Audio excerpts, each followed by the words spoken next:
નમસ્કાર, હું છું પ્રિયાંશી. ગુડ મોર્નિંગ, હું છું નિત્યા.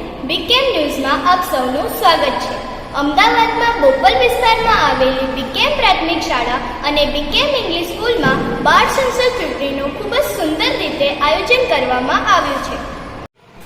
શાળાના આચાર્યશ્રી અને શિક્ષકગણોનો મુખ્ય ધ્યેય એ છે કે બાળકોમાં બાળપણથી જ લોકશાહીના બીજ રોપાય અને લોકશાહીની સમજણ અપાય.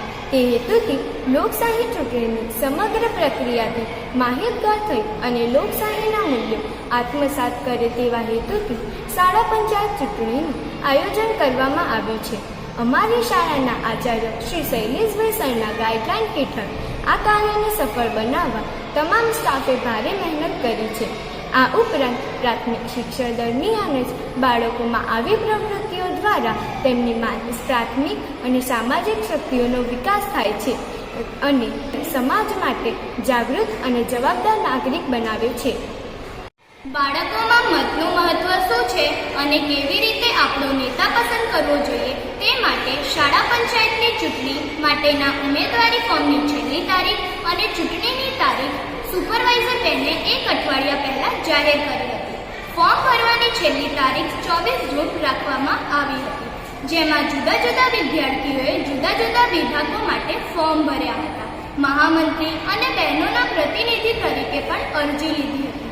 ચૂંટણીમાં લગભગ 130 ઉમેદવારોએ ફોર્મ ભર્યા, જેમાં યોગ્યતાને ધ્યાનમાં રાખીને શાળાના શિક્ષકો દ્વારા તેમાંથી આજે યોજાયેલ ચૂંટણીમાં કુલ 14 હરીફ ઉમેદવારોએ ઉમેદવારી નોંધાવી હતી અને આશરે 923 વિદ્યાર્થીઓએ વોટિંગ કર્યું હતું. આ સાથે ચૂંટણીના સ્થળ પર અમારા સંવાદદાતા હાજર છે, તો આવો તેમની પાસેથી જાણીએ કે બાળ ઉમેદવારોનું અને બાળ મતદાતાઓનું શું કહેવું છે. નમસ્કાર, મારું નામ હિત છે. હું આજે બીકેમ પ્રાથમિક શાળામાં ઉપસ્થિત છું. તો ચાલો આપણે જોઈએ બાળ સંસદ ઉમેદવાર અને બાળ મતદાતાઓનું શું કહેવું છે. તમારું નામ શું છે? મારું નામ કામજાદ રીતિ સુકેતુભાઈ છે. તમે જીતશો તો તમે શાળા માટે શું કરશો? જો હું વિજેતા બનીશ તો શાળામાં સ્વચ્છતા અને શિસ્તનું ધ્યાન રાખીશ અને કોઈ પણ બાળક દોડતું હશે તો તેમને દોડવાની ના પાડીશ અને તેમને પ્રેમથી સમજાવીશ. તમારું નામ શું છે? મારું નામ સેન તારા કૈલાશભાઈ છે. તમને આજનું વાતાવરણ કેવું લાગે છે? મને આજનું વાતાવરણ ખુશનુમા લાગી રહ્યું છે અને આજે આપણી શાળામાં યોજનાર બાળ સંસદની ચૂંટણીનું વોટિંગ પણ સારી રીતે થઈ રહ્યું છે અને બધા બાળકોમાં ઉત્સાહ દેખાઈ રહ્યો છે. તમારું નામ શું છે? મારું નામ ધોબી મુકેશભાઈ છે. તમે જીતશો તો તમે શાળા માટે શું કરશો? જો હું જીતીશ તો હું મારા શાળા માટે આપણો 100% આપીશ. શાળા સ્વસ્થ અને વ્યવસ્થિત રાખવા માટે આપણો આખો યોગદાન આપીશ. What is your name? My name is Patel Hari. If you win, what will you do for school? If I win, I can manage discipline and cleanness in the school. If any children was running in the school, I can understand them, not run. What is your name? My name is Desai. What is your symbol?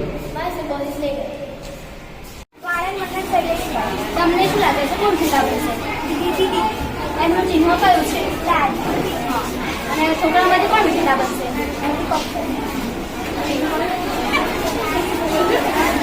તમારું નામ શું છે? તમને શું લાગે છે કોણ જીતા બનશે? ચિહ્ન કયું છે? છોકરામાંથી કોણ બનશે? તહેવારોના પ્રચારના દૃશ્યોમાં પણ વિદ્યાર્થીમાં અનેરો ઉત્સાહ દેખાઈ રહ્યો છે. વિદ્યાર્થી ઉમેદવાર તેની નિશાની કઈ છે, તેઓ શાળા માટે શું કરશે તેનાથી વિદ્યાર્થીઓને માહિતગાર કર્યા હતા. દૃશ્યમાં જોવા મળતા વિદ્યાર્થી અને વિદ્યાર્થીઓની લાંબી કતાર કોઈ આમ ચૂંટણીની નહીં પરંતુ બીકેમ પ્રાથમિક શાળા અને બીકેમ ઇંગ્લિશ સ્કૂલની છે. બાળકોએ મતદાન કરી પોતાની ફરજ અદા કરી હતી, જેના આયોજનમાં 3 પોલિંગ અધિકારી, 2 પ્રમુખ અધિકારી, 4 બાળ પોલીસ સ્ટાફ સાથે આ ચૂંટણીનું ખૂબ જ સરસ આયોજન કરવામાં આવ્યું હતું. ચૂંટણી પ્રક્રિયાની વાત કરીએ તો બાળ મતદારને પ્રવેશ દ્વારથી પ્રવેશ આપવામાં આવ્યો હતો. ત્યારબાદ પ્રથમ મતદાર અધિકારી મતદાર યાદીમાં તેના નામની ચકાસણી કરતા હતા. પાછળ બેઠેલા બૂથ લેવલ એજન્ટ તેની ઓળખ કરતા હતા.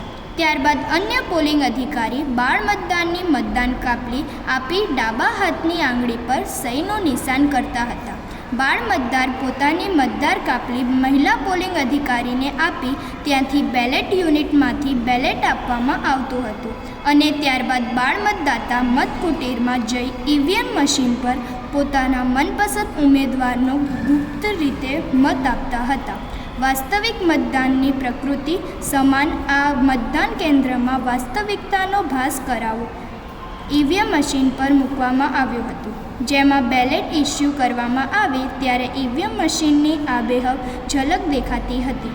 ઈવીએમ મશીન પર બેલેટ ઇસ્યુ કરવામાં આવે ત્યારે મોબાઈલની સ્ક્રીન પર તમામ હરીફ ઉમેદવારો, તેમના ચિહ્નો અને તેની સામે બટન દેખાતું હતું.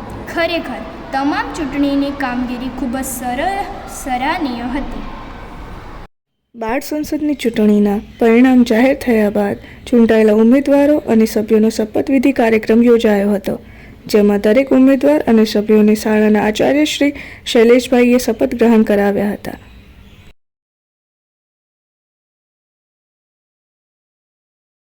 આ સાથે આશા રાખીએ છીએ કે ભવિષ્યના નેતાઓ શાળાને નવી ઊંચાઈ પર લઈ જશે. આ સાથે આજના સમાચાર પૂર્ણ થાય છે. આપનો દિવસ શુભ રહે. Thank you.